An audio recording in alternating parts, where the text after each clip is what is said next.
Hello everyone, welcome to our YouTube channel Shikshaalliance. Today we are going to start our daily current affairs session in which we will cover important news from several newspapers, PIB and various government sources. So let's begin our session. Our first topic is SCO agreement on media corporation. तो हम जानेंगे जो SCO agreement है mass media corporation को लेके, इसके बारे में सारे डिटेल्स और सारे फैक्ट को। The union cabinet has accorded an ex post facto approval for signing and ratifying an agreement on cooperation in the field of mass media between all member states of Shanghai Cooperation Organization। Union cabinet है, उन्होंने accord किया है x post facto approval को, sign किया और rectify किया है agreement को कॉर्पोरेशन को लेके, जो फील्ड है मास मीडिया का उसके लिए सारे मेंबर्स स्टेट के साथ शंघाई कॉर्पोरेशन ऑर्गेनाइजेशन के। ये जो एग्रीमेंट है इसके हाईलाइट को हम समझेंगे। The agreement which was signed in June 2019 would provide an opportunity for the member state to share best practices and new innovation in the field of mass media. ये जो एग्रीमेंट है जिसको कि साइन किया गया है जून 2019 में, ये प्रोवाइड करता है एक अपॉर्चुनिटी मेंबर स्टेट को ताकि वो शेयर कर सके अपने बेस्ट प्रैक्टिसेस को और न्यू इनोवेशन को फील्ड में मास मीडिया के। इसका मकसद है प्रमोट करना इक्वल और म्यूचुअली बेनिफिशियल कॉपरेशन को सारे एसोसिएशन के साथ फील्ड में मास मीडिया के। The main areas of cooperation in the agreement are the creation of favourable condition for the wide and mutual distribution of information through mass media in order to further deepen the knowledge about the life of the people of the state. और जो main area है corporation का इस agreement का कि create किया जाए एक फेवरेबल कंडीशन को वाइड और म्यूचुअल डिस्ट्रीब्यूशन में इंफॉर्मेशन के साथ मास मीडिया के लिए, ताकि फर्दर डिपेंड किया जा सके नॉलेज को जो लाइफ है पीपल का स्टेट का उसके ऊपर। It will assist in broadcasting television and radio program and those distributed legally within the territory of the state और द अदर साइड। ये हेल्प करेगा ब्रॉडकास्ट करने में टेलीविजन और रेडियो प्रोग्रामर को और डिस्ट्रीब्यूट करेगा लीगली इसको टेरिटरी में स्टेट के और अदर साइड में भी। अब हम एससीओ के बारे में समझेंगे। After the collapse of Soviet Union in 1991 the then security and economic architecture in the Eurasian region dissolved a new structure had to come up. जब कोलैप्स हो गया था सोवियत यूनियन 1991 में, तो जो सिक्योरिटी एंड इकोनॉमिक आर्किटेक्चर था Eurasian region का वो डिसॉल्व हो गया और एक नया स्ट्रक्चर जो था वो राइज हुआ। The original Shanghai 5 pair China, Kazakhstan, Kyrgyzstan, Russia, Tajikistan. तो इंपॉर्टेंट पॉइंट है कि जो ओरिजिनल शंघाई 5 कंट्रीज थे कौन कौन से, तो China, Kazakhstan, Kyrgyzstan, Russia, Tajikistan से। SCO was formed in 2001 with Uzbekistan included. और एससीओ को फॉर्म किया गया था 2001 में जिसमें उज्बेकिस्तान को इंक्लूड किया गया था। It expanded in 2017 to include India and Pakistan. और इसको फिर एक्सपेंड किया गया 2017 में, इंक्लूड किया गया इंडिया और पाकिस्तान को। तो 2017 में किस कंट्री को इंक्लूड किया गया व इंडिया को कब इंक्लूड किया गया, ये इंपॉर्टेंट हो जाता है। Since its formation, the SCO has focused on regional non-traditional security with counter-terrorism as a priority। और जब से ये बना है SCO का फोकस है रीजनल नॉन ट्रेडिशनल सिक्योरिटी के ऊपर, जिसमें काउंटर टेररिज्म को प्रायोरिटी बेसिस में रखा गया है। लेकिन इसमें पाकिस्तान को भी SCO में इंक्लूड किया गया है, काउंटर टेररिज्म को प्रायोरिटी में रखा गया है। ये दोनों एकदम वाइस वर्सा वाली बात है। The fight against the three evils of terrorism, separatism and extremism has become his mantra. Today, areas of cooperation include themes such as economic and culture। जो फाइट है आज थ्री इवल्स के खिलाफ जिसमें terrorism, separatism और extremism आता है, वो इसका मंत्र है। आज जो है एरिया ऑफ कॉपरेशन उसमें इंक्लूड किया जा रहा है थीम को, जैसे कि इकोनॉमिक का कल्चर है उसको भी इंक्लूड किया गया है। इंडिया का जो एंट्री हुआ था एससीओ में मुझको सबसे थे इंडिया एंड पाकिस्तान वो both way observer country. India और पाकिस्तान जो है दोनों ही ऑब्जर्वर कंट्री था। While central Asian country and China were not in favour of expansion initially. The main supporter of India entry in particular was Russia. जो central Asian countries और China जो थे वो नहीं फेवर कर रहे थे इसको एक्सपेंड करने को लेकर इनिशियली। जो मेन सपोर्टर था इंडिया के एंट्री को लेकर पार्टिकुलरली वो रशिया था, जो कि सपोर्ट कर रहा था इंडिया को कि इंडिया का एंट्री होना चाहिए शंघाई कॉर्पोरेशन ऑर्गेनाइजेशन में। और रशिया हमेशा ही डायरेक्टली और इनडायरेक्टली हो इंडिया को हमेशा से ही सपोर्ट किया है। A widely held view is that Russia growing unease about an increasing powerful China prompted it to push for its expansion। और एक वाइडली हेल्ड व्यू जो देखा जा रहा है कि जो रशिया जो है वो खुश नहीं था, जो इंक्रीजिंग इन्फ्लुएंस था चाइना का, इस कारण रशिया पुश कर रहा था इसके एक्सपेंशन को लेकर ताकि बैलेंस किया जा सके। From 2009 onward, Russia officially supported India's ambition to join the SCO. China then asked for its all-wider friend Pakistan entry। और 2009 के बाद से ही रशिया जो था वो ऑफिशियली सपोर्ट कर रहा था इंडिया के एम्बिशन को कि वो ज्वाइन करे एससीओ को। और चाइना ने उसी मौके का फायदा उठा के सपोर्ट किया अपने फ्रेंड को पाकिस्तान के एंट्री को लेकर, इस कारण दोनों को ही एंट्री देना पड़ा एससीओ में। नेक्स्ट टॉपिक है हमारा कास्ट कैटेगरीज फॉर NREGS पे। तो जो कास्ट कैटेगरीज की बात की गई है नरेगा के पे को लेके, हम इसको समझेंगे कि क्या रैशनल है, क्या प्रॉब्लम हो सकता है, क्या है सारा matters. Union Finance Minister has asked the state to split wage payment under the Mahatma Gandhi National Rural Employment Guarantee Act scheme into separate categories for scheduled castes, scheduled tribes and others from this financial year. जो union ministry of finance है उन्होंने कहा है state को कि वो split करे जो वेज पेमेंट है मनरेगा स्कीम के अंतर्गत उसको सेपरेट कैटेगरी में स्प्लिट किया जाए, शेड्यूल कास्ट, शेड्यूल ट्राइब्स और अदर फॉर्म में इस साल के फाइनेंशियल ईयर से. Note the existing system for wage under the scheme for only one time. That is, there no category wise provision of the wage payment. अभी तक क्या था, जो एग्जिस्टिंग सिस्टम था नरेगा का वेज पेमेंट का, वो सिर्फ एक टाइप का था, कोई भी कैटेगरी वाइज प्रोविजन नहीं था वेज पेमेंट में. उसको इम्प्लीमेंट करने की बात अभी कही गई है. रैशनल बिहाइंड द मूव, ये जो रैशनल स्टेप लिया जा रहा है इसके पीछे का मकसद क्या है. This is being done in order to access and highlight the benefit flowing from budgetary outlet toward schedule caste and schedule tribe. ये किया जा रहा है ताकि एक्सेस किया जा सके जो हाईलाइट बेनिफिट है जो कि फ्लो करे बजटरी आउटलेट से शेड्यूल कास्ट और शेड्यूल ट्राइब्स के लिए. The major is to large extent aim that highlighting what the centre is doing for the SC and ST community. और ये जो मेजर्स लिया जा रहा है उसको लार्ज एक्सटेंट तक इस एम पे लिया जा रहा है ताकि ये हाईलाइट कर सके जो सेंटर काम कर रहा है एससी और एसटी कम्युनिटीज के लिए वो पता चल सके, इसलिए इस स्टेप को लिया गया है. लेकिन इससे कुछ चिंता भी, अगर आप इस टाइप से स्प्लिट करेंगे तो कुछ प्रॉब्लम भी होगा. दिस में कॉम्प्लिकेट द पेमेंट सिस्टम. ये जो है स्प्लिटिंग करना ये कॉम्प्लिकेट कर सकता है पेमेंट सिस्टम को. ऐसे क्या था, डायरेक्टली सबको पेमेंट ट्रांसफर कर दिया गया, लेकिन जब इसको स्प्लिट किया जाएगा शेड्यूल कास्ट में अलग, शेड्यूल ट्राइब में अलग, तो काफी कॉम्प्लिकेटेड हो जाएगा. It may lead to a reduction in scheme funding. इसके कारण रिडक्शन भी होगा स्कीम के फंडिंग में. It may cause delay in wage payment. जो वेज पेमेंट है जो कि पहले से ही डिले होता है, इसमें और फर्दर डिले हो जाएगा इसको स्प्लिट करने के कारण. कौन किस कम्युनिटी का है उस हिसाब से उसको मनी को ट्रांसफर किया जाए तो फर्दर डिले को और बढ़ा देगा. दिस में ऑल्सो रिस्ट्रिक्ट मनरेगा to district with high SC ST population. और ये रिस्ट्रिक्ट कर देगा मनरेगा को वैसे डिस्ट्रिक्ट में जहां पे हाई एससी एसटी पॉपुलेशन है. ठीक है, लेकिन ये स्कीम जो है एससी एसटी पॉपुलेशन के लिए मेनली नहीं था, ये सारे पब्लिक के लिए था जिनके इच्छुक है उनके लिए. तो हम समझेंगे मनरेगा स्कीम के बारे में. The scheme was introduced in 2005 as a social measure that guaranteed the right to work. जो मनरेगा स्कीम था इसको लाया गया था 2005 में सोशल मेजर्स के तौर पे जो कि गारंटी करता है राइट टू वर्क को. The key tenet of this social measures and labor law is that local government will have to be legally provide at least 100 days of wage employment in rural India to enhance their quality of life. ये जो MNREGA act है इसका main measures क्या था कि ये जो है लोकल गवर्नमेंट लीगली प्रोवाइड करेगा कम से कम 100 दिन का वेज एम्प्लॉयमेंट को रूरल एरियाज में ताकि इनहेंस किया जा सके उनका क्वालिटी ऑफ लाइफ को. की ऑब्जेक्टिव क्या था, तो generation of paid rural employment of not less than 100 days for each worker who voluntary for unskilled labour. Generate करना होगा पेड रूरल एम्प्लॉयमेंट जो कि 100 डेज से कम नहीं होना चाहिए हर एक वर्कर के लिए जो कि वॉलंटरी काम करना चाहेंगे अनस्किल्ड लेबर के तौर पे.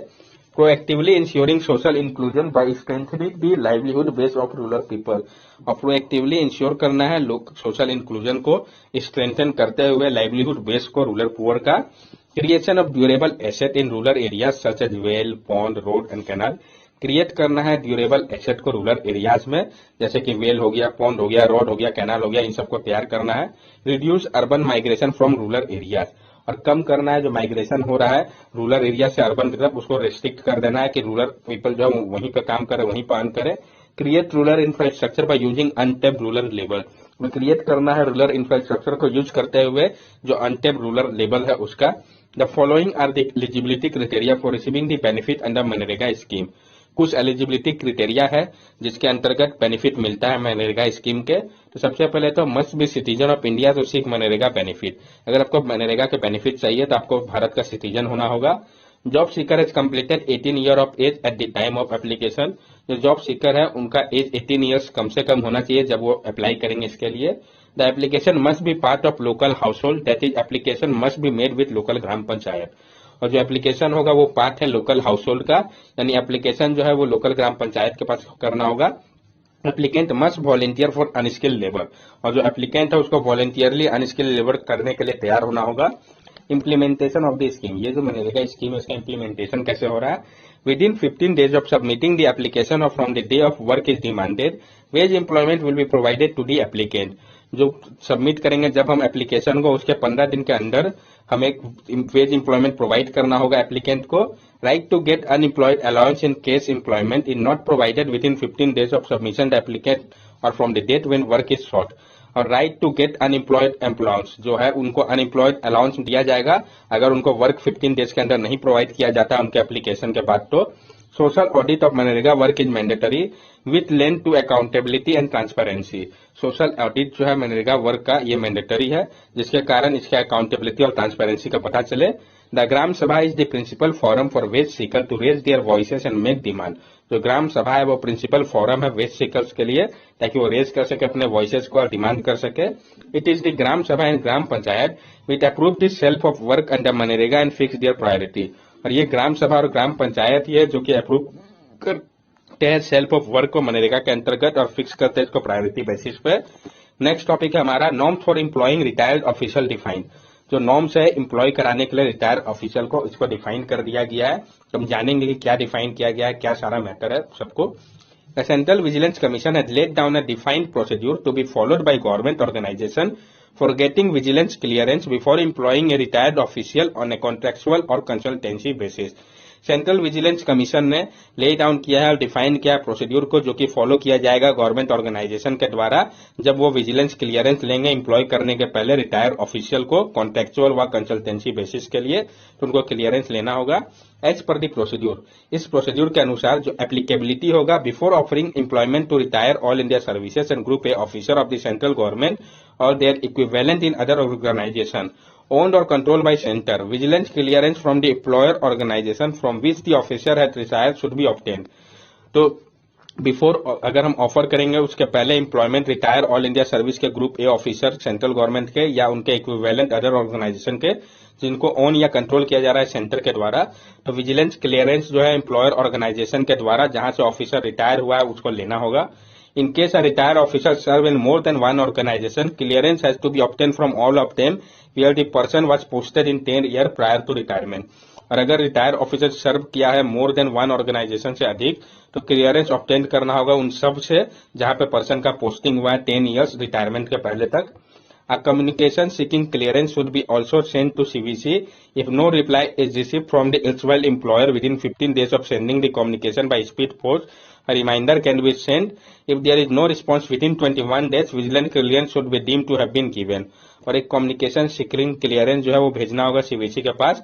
अगर कोई रिप्लाई नहीं रिसीव होता है एम्प्लॉयर को विद इन 15 डेज के अंदर सेंड करने के बाद कम्युनिकेशन को स्पीड पोस्ट से, तो एक रिमाइंडर भेजना होगा। उसके बाद भी अगर कोई रिस्पांस नहीं मिलता है 21 डेज तक, तो विजिलेंस क्लियरेंस जो है वो मान लिया जाएगा कि दे दिया गया है। If the employee is found involve in any vigilance related matter और not clear from the vigilance point of view, the usual employer organisation would be responsible for all consequential action. और अगर एम्प्लॉय पाया जाता है कि वो involve है किसी भी विजिलेंस रिलेटेड मैटर पे और नहीं क्लियर किया है विजिलेंस पॉइंट ऑफ व्यू को, तो जो एम्प्लॉयर ऑर्गेनाइजेशन होगा वो रिस्पॉन्सिबल होगा, कंसिक्वेंशियल एक्शन उनके खिलाफ लिया जाएगा कि आपने पहले क्लैरिफाइड क्यों नहीं किया था। जरूरत क्यों पड़ा ऐसे रूल्स का। The absence of uniform procedure sometime led to a situation where official with tainted past और cases pending against them they are engage. जो एब्सेंस है, कमी है यूनिफॉर्म प्रोसीड्यूर का, कई बार देखा गया है कि जो ऑफिशियल जिनका खराब पास्ट है व केसेस पेंडिंग है उनके खिलाफ वो भी इंगेज रहता है इस टाइप के काम में। Such a situation not only lead to unnecessary complaint allegation of favouritism but is also against the tenet of fairness and probity which is the basic principle governing the function of government organization। और वैसे situation जो है सिर्फ वो unnecessary complaint allegation ही नहीं लगाता favouritism का, ये अगेंस्ट है टीनेट ऑफ फेयरनेस के खिलाफ, प्रोबिटी के खिलाफ, जो कि बेसिक प्रिंसिपल है गवर्निंग के लिए फंक्शन को गवर्नमेंट ऑर्गेनाइजेशन का, उसके भी खिलाफ हो जाता है। हम सीबीसी के बारे में समझेंगे। CBC was set up by the government in February 1964 on the recommendation of the Committee on Prevention of Corruption headed by Shri के संतानाम। तो जो सेंट्रल विजिलेंस कमीशन था उसको सेटअप किया गया था गवर्नमेंट के द्वारा फरवरी 1964 में, रिकमेंडेशन के बाद जो कमिटी था प्रिवेंशन ऑफ करप्शन का, जिसको की हेड किया गया था के संतानाम के द्वारा। तो सीबीसी को सेटअप किया गया था के संतानाम कमिटी के रिकमेंडेशन पे फरवरी 1964 को। इन 2003 the parliament enacted CBC act conferring statutory status on the CBC. और 2003 में पार्लियामेंट ने इनेक्ट किया था सीबीसी एक्ट को और कन्फर्म किया था इसको स्टैट्यूटरी स्टेटस सीबीसी को। CBC is not controlled by any ministry department, it is an independent body which is only responsible to the parliament. CBC जो है उसको नहीं कंट्रोल किया जाता किसी भी मिनिस्ट्री या डिपार्टमेंट के द्वारा, ये एक इंडिपेंडेंट बॉडी है जो कि सिर्फ रिस्पॉन्सिबल है पार्लियामेंट के पास। Is submitted report to the president of India, ये सबमिट करता है अपना रिपोर्ट को प्रेसिडेंट ऑफ इंडिया को। It exercises superintendence over the functioning of the Delhi Special Police Establishment insofar as it relates to the investigation of officers under the Prevention of Corruption Act 1988। और ये exercise करता है superintendent functioning को Delhi special police establishment CBI act को, जो कि related है investigation के लिए ऑफेंसेस को, प्रिवेंशन ऑफ करप्शन एक्ट 1988 के अंतर्गत। नेक्स्ट टॉपिक है हमारा 8th ग्लोबल नाइट्रोजन कॉन्फ्रेंस। जो 8th ग्लोबल नाइट्रोजन कॉन्फ्रेंस हुआ है हम इसके बारे में जानेंगे। फिर इंटरनेशनल नाइट्रोजन इनिशिएटिव कॉन्फ्रेंस क्या है, नाइट्रोजन से रिलेटेड फैक्ट्स सबको कंसीडर करेंगे यहाँ पे। The 8th International Nitrogen Initiative Conference (INI) 2020 was scheduled to convene in Berlin, Germany, but due to pandemic it was cancelled last year and was held recently virtually. जो 8वां international nitrogen initiative conference था INI 2020, इसको schedule किया गया था कि ये Berlin Germany में होगा 3 से 7 मई 2020 के दौरान, लेकिन इसको कैंसिल कर दिया गया था पैंडेमिक के कारण लास्ट ईयर, और ये अभी हाल ही में कंप्लीट हुआ है virtually. International nitrogen initiative conference हम जानेंगे इंटरनेशनल नाइट्रोजन इनिशिएटिव कॉन्फ्रेंस के बारे में। It was set up in 2003 under the sponsorship of scientific committee on problems of environment SCOPE and from the international geosphere biosphere programme. इसको setup किया गया था 2003 में, स्पॉन्सरशिप था ये scientific committee on problem of environment SCOPE और international geosphere biosphere programme IGBP के अंतर्गत। It is a triennial event that brings together scientists from around the world dealing with reactive nitrogen compound in agriculture, industry, traffic, soil, water, air. ये एक ट्राइनियल event था जो कि लाता है एक साथ साइंटिस्ट को अराउंड द वर्ल्ड के, ताकि वो डील कर सके रिएक्टिव नाइट्रोजन कंपाउंड के साथ जो कि agriculture, industry, traffic, soil, water और एयर में पाए जाते हैं। इसका ऑब्जेक्टिव क्या था कि ये स्टिमुलेट कर रहा है एक्सचेंज को पॉलिसी मेकर्स के बीच में और अदर रिलेवेंट स्टेक होल्डर के बीच में, जिस कारण जो आइडिया विजन है ये इंप्रूव करेगा फ्यूचर होलिस्टिक मैनेजमेंट को रिएक्टिव नाइट्रोजन का। The programme is currently a sustain partner of future earth, और ये जो प्रोग्राम है ये करेंटली सस्टेन पार्टनर है फ्यूचर अर्थ का। Nitrogen as an essential nutrient, nitrogen जो है वो एक इसेंशियल न्यूट्रिएंट भी है। Nitrogen which is a vital micro nutrient for most plant is the most abundant element in the atmosphere. Nitrogen जो कि एक वाइटल माइक्रो न्यूट्रिएंट है ज्यादातर प्लांट के लिए, ये मोस्ट अबेंडेंट एलिमेंट है एटमॉस्फेयर का। A little over 28% of dry air on Earth is nitrogen, but atmospheric nitrogen or dinitrogen is unreactive and cannot be utilized by plants directly. जो nitrogen है वो 28% से कुछ ज्यादा अवेलेबल है अर्थ पे, लेकिन जो एटमॉस्फेयर है नाइट्रोजन या डाई नाइट्रोजन का वो अनरिएक्टिव है और नहीं यूटिलाइज किया जा सकता है प्लांट के द्वारा डायरेक्टली, इतना ह्यूज अमाउंट में होने के बावजूद भी डायरेक्टली नहीं यूज किया जा सकता है। Therefore, nitrogen fixing bacteria like rhizobia live symbiotically with leguminous plant, providing nitrogen to the plant and soil in the form of reactive compound like ammonia and nitrate. इसी कारण नाइट्रोजन फिक्सेसिंग बैक्टीरिया जैसे कि rhizobia हो गया, live सिम्बोटिकली leguminous plant हो गया, जैसे provide करते हैं नाइट्रोजन प्लांट को सॉइल को रिएक्टिव कंपाउंड के तौर पे, जैसे कि अमोनिया, नाइट्रेट हो गया। किस तरीके से नाइट्रोजन जो है पॉल्यूटेंट बन जाता है न्यूट्रिएंट्स की जगह, और ये कैसे अफेक्ट करता है हेल्थ को और एनवायरमेंट को। तो nitrogen compound running off farmland have led to water pollution problem around the world, while nitrogen emission from industry, agriculture and vehicle made a big contribution to air pollution. जो nitrogen compound है जो कि run कर रहा है farm land से water पे, ये वाटर को पॉल्यूट करता है पूरे वर्ल्ड का। और जो नाइट्रोजन एमिशन होता है इंडस्ट्री से, एग्रीकल्चर से, व्हीकल से, ये एक बिग कंट्रीब्यूशन है एयर पॉल्यूशन के लिए। Over 80% of the nitrogen in soil is not utilized by human, while over 4/5 of the nitrogen is used to feed livestock. Only about 6% reaches human in case of non-vegetarian diet, as compared to 20% that reaches the plate of vegetarian. और जो 80% nitrogen होता है soil का वो utilise नहीं किया जाता है ह्यूमंस के द्वारा, और जो 4/5 नाइट्रोजन जो कि यूज किया जाता है फीड करने के लिए लाइव स्टॉक को, उसमें सिर्फ 6% ही ह्यूमन तक पहुंच पाता है नॉन वेजिटेरियन डाइट पे, और 20% ही पहुंच पाता है वेजिटेरियन डाइट पे।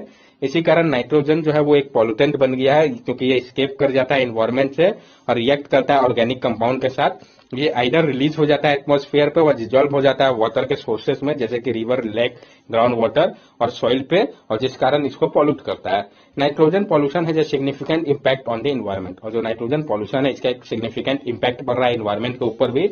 It create harmful algal bloom and dead zone in our waterways and ocean. The algae produce toxin which are harmful to human and aquatic organisms.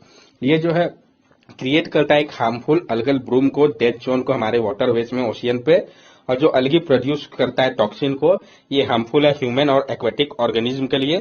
ये इनडायरेक्टली अफेक्ट करता है fishery को और बायोडाइवर्सिटी को, coastal areas का। Contamination of drinking water, 10 million people in Europe are potentially exposed to drinking water with nitrate concentration above recommended level. This can have an adverse effect on human health. और जो contamination है drinking water का, 10 million people जो है Europe में वो potentially expose है drinking water जो वो करते हैं, नाइट्रोजन कंसंट्रेशन को अबव रिकमेंडेड लेवल है, इस कारण उनको एडवर्स इफेक्ट होता है उनके हेल्थ के ऊपर भी। Food security, excessive nitrogen fertiliser application contribute to soil nutrition depletion as the world need to feed an ever growing population, loss of arable land is a major global problem। और जो excessive nitrogen fertiliser use किया जा रहा है ये contribute कर रहा है सॉइल के न्यूट्रिएंट्स को डिप्लीशन में, और वर्ल्ड को जरूरत है फीड करना एवर ग्रोइंग पॉपुलेशन को, और जो कमी हो रहा है एरेबल लैंड का ये एक मेजर प्रॉब्लम है globally. The release of nitrous oxide is essentially a greenhouse gas which is harmful to the environment. और जो रिलीज होता है नाइट्रोस ऑक्साइड का जो कि एसेंशियली एक ग्रीन हाउस गैस है, ये भी हार्मफुल है एनवायरमेंट के लिए। ये सारे फैक्ट है नाइट्रोजन से रिलेटेड जो कि काफी इंपॉर्टेंट है हम लोग को मेमोराइज करना व समझ के रखना। That's all for daily current affair session. अगर आपको हमारी वीडियो अच्छी लगी हो तो हमारे चैनल को सब्सक्राइब करें, हमारे वीडियो को लाइक करें और ज्यादा से ज्यादा शेयर करें। These are our social media link. From here also you can stay connected with us and give us your valuable feedback. Thank you and have a nice day.